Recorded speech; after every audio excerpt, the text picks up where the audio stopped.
Welcome to this special edition of AgCast. I'm Keith Sutton with Arkansas Farm Bureau. Today I'm visiting with Matt King, Farm Bureau's Director of Public Affairs and Government Relations, and Travis Justice, who's the Director of Commodity and Regulatory Affairs. Welcome to AgCast, guys. Thank you, Keith. Thank you. If anybody's been to the grocery very much lately, they've noticed probably something I have. There's not as much beef on those grocery shelves as there were a few months ago. And our government is trying to help and make that change. So a couple of things have happened just recently in the past few days, and we want to talk about some of that good news.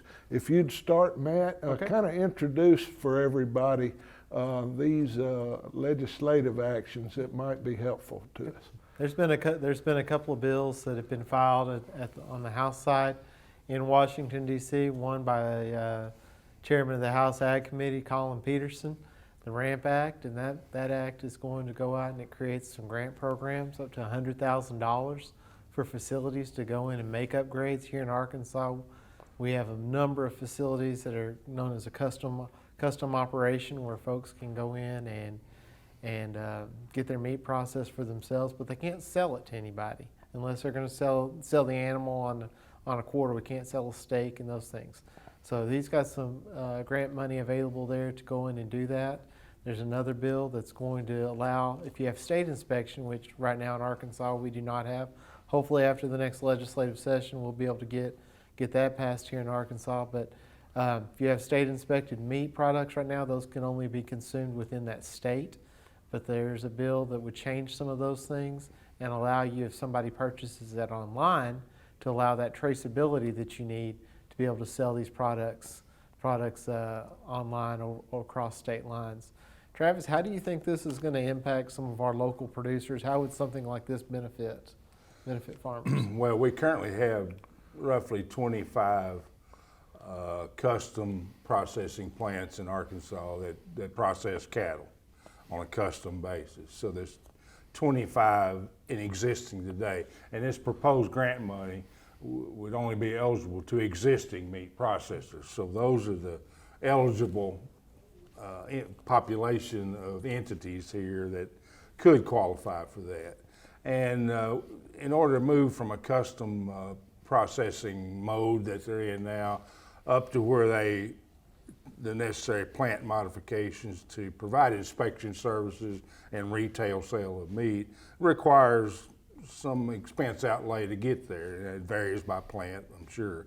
But this will make that decision to upgrade a lot easier if it could qualify for some grant money. This is a federal grant program, and of course funding will have to flow into that.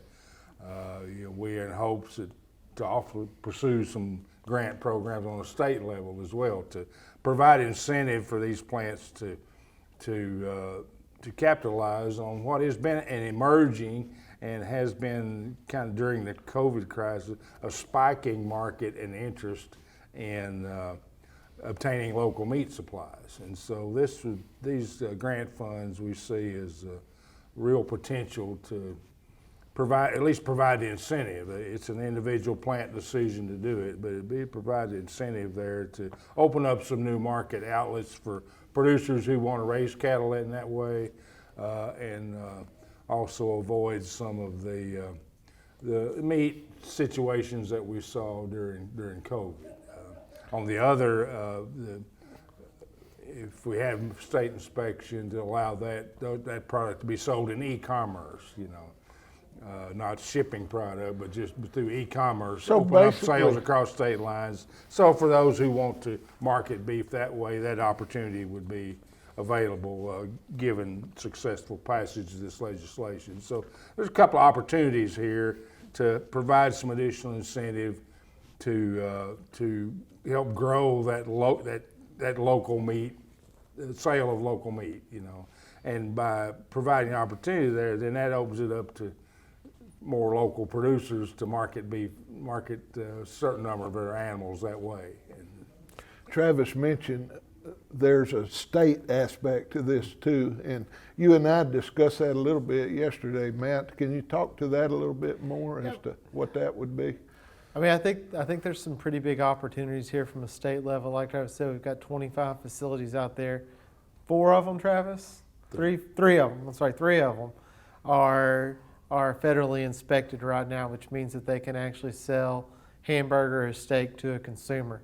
What we'd hope to see, we've got these 25 facilities that process beef products, but also there's at least that many or more that are deer processors and things like that around the state. Are there opportunities through grant programs to see some of those facilities expand? We have on our officers and leaders have a whole section devoted to this meat inspection system.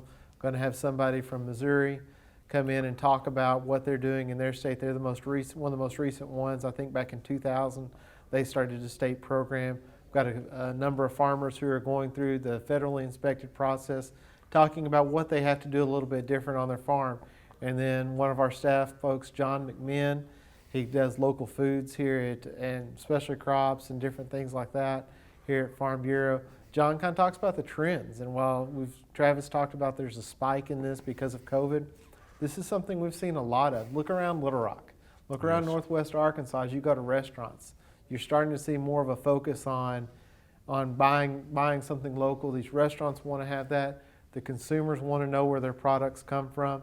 Hopefully we can open some of these markets up and provide additional opportunities, because there's more profit for a farmer to sell a steak to you at $9 a pound than it is to sell $1.20, $1.50 on the hoof to the And sale this barn. makes it more likely they can profit from that, because they're not restricted once this happens, if it does, to selling here in the state. Through e-commerce, they could open up sales to a broader group of people. Right. Yeah, the opportunities are there. Like I say, it was an emerging market. Now it's just peak interest in that market now, and I'm sure some of that will continue. But the interest is there. It's where our limitations is the capacity, the amount of processing capacity we have for retail sale. Right now, we only have 3 plants and then the processing capacity there is just a limited number of animals. Well, if more plants open up, that's more processing capacity for the sale of these type products. So the products are being produced. They're not being fed right, but they could feed them for that market, but it's limited now. Right now, basically, because of lack of capacity. Because some of these inspected plants, even some of the slaughter plants, have anywhere from 3 months to a year waiting list to even get in to have your animal processed. So there's big demand for that. The opportunity to expand the capacity to process more animals is our limiting factor now. And so these proposals on state and federal level are designed to increase that capacity to provide that market outlet, more marketing opportunities for producers, and a source of local meat for consumers. What kind of timeline do you see with all of this, Matt? When might we know if this is really gonna pass and come to be? I suspect as we start to see some of the movement for the next round of COVID relief on the Senate side, this may be or on the House side, this could be put into something like that, because directly ties back to that, looking for those kind of relief packages. I mean, getting up to $100,000 to go in and make upgrades, like Travis said, that makes it a lot more attractive for some of these facilities to go in and make some of those upgrades. As far as the state level goes, we're hopeful that we'll get an announcement soon as to where because if you remember under the CARES Act, there's about $1.25 billion that was given to every state to help offset some of the cost of Corona or the COVID-19. And Arkansas is right now trying to decide what we're going to do with those federal dollars. We've put the request in with broadband, with meat inspection, try to get some opportunities to start to, like Travis said, the capacity seems to be the problem right now. Can we offer some of these grants and things like that to improve our capacity so that as we enter this next legislative session, hopefully we'll be able to have some type of state inspection program set up.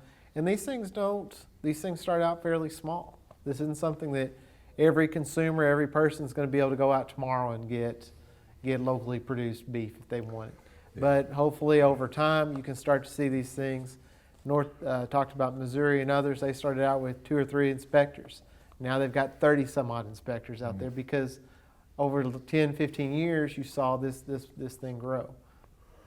This could be very positive for our folks here in Arkansas. It could be a positive push for that local food a push that we're seeing too. We've already seen some of our producers and everyone out there that with this movement, they've been thinking about this. Well, our Young Farmer and Rancher Chairman, Dustin Cowell, they had been preparing for this, thinking about they were going to enter this. They got one processed, put it out online. I think Dustin said they've got 1,200 likes now on their Facebook page. They were processed through a federally inspected facility so they could sell the parts. Said they sold out in like an hour. So I mean, the demand and Could things be like big, people are good looking for news. these things right now. Yeah. Right. Well, thank you guys for being here today and trying to explain kind of a complicated situation so folks understand what's going on. And we'll all keep our eye on it and see where this goes. Thank you very much.